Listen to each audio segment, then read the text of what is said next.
The U.S. President Donald Trump has added a new enemy on his list, Turkey, which accuses the world's most powerful nation of trying to bring Turkey to its knees through threats over a pastor. Andrew Brunson had been detained for nearly 2 years in Turkey, having been accused of links to the outlawed Kurdistan Workers' Party and the Gulenist movement, which Turkey blames for a failed coup in 2016, leading to a nationwide detention of several people, cutting across several sectors. After almost 20 months in a Turkish jail, Andrew Brunson was moved to a house arrest in July by a court. Since then, the U.S. President and his vice, Mike Pence, have repeatedly called for his release, while Ankara says the decision is up to the courts.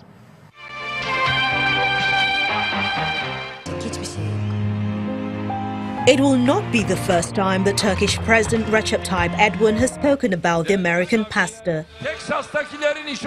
On Sunday last week, he said the steps taken by the United States about Pastor Andrew Brunson were not suitable for a strategic partner and were disrespectful to Turkey. The U.S. government imposed sanctions on 2 Turkish ministers over the case.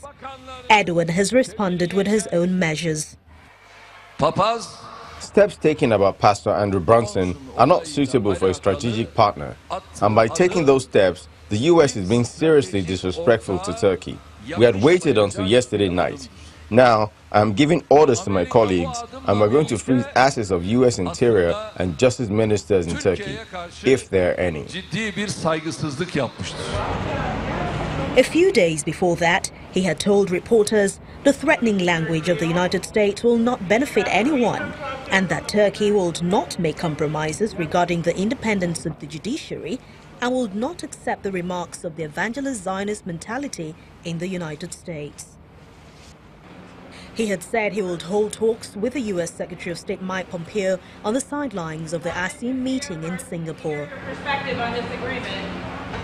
Pompeo and the Turkish Foreign Minister Cavusoglu agreed in a meeting in Singapore to continue to try to resolve issues between both countries. I had a constructive conversation with my counterpart yesterday. I made clear that it is well past time that Pastor Brunson be free and be permitted to return to the United States, and the others being held by Turkey also similarly must be freed as well. I'm hopeful that in the coming days we will see that occur.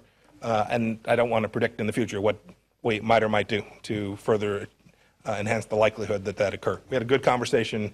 I'm very hopeful that we will make progress along that in the days and weeks ahead. But when the Trump administration said it was reviewing Turkey's duty-free access to the U.S. market, the lira took a hit against the dollar, raising concerns amongst Turks about the move affecting some $1.66 billion of imports.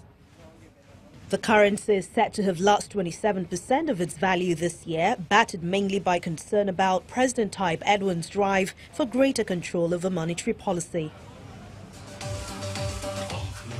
President Erdogan has intervened, calling on Turks to exchange gold and dollars into lira.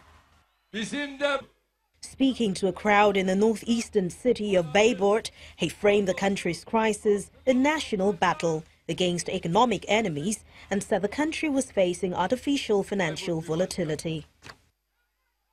On Saturday, he said it was a pity Theus was choosing Andrew Brunson over its strategic NATO ally Ankara, though both countries continue to differ on Syria and Russia. But the Turkish leader is convinced the economy will power on without the United States. Erdogan says Turkey is prepared to trade through national currencies with countries with whom Turkey has the biggest trade volume, such as China, Russia, Iran and Ukraine. And that if European countries wanted to be liberated from the pressure of the dollar, then Turkey would establish a similar system with them. Cumhurbaşkanımız Sayın Recep Tayyip Erdoğan'a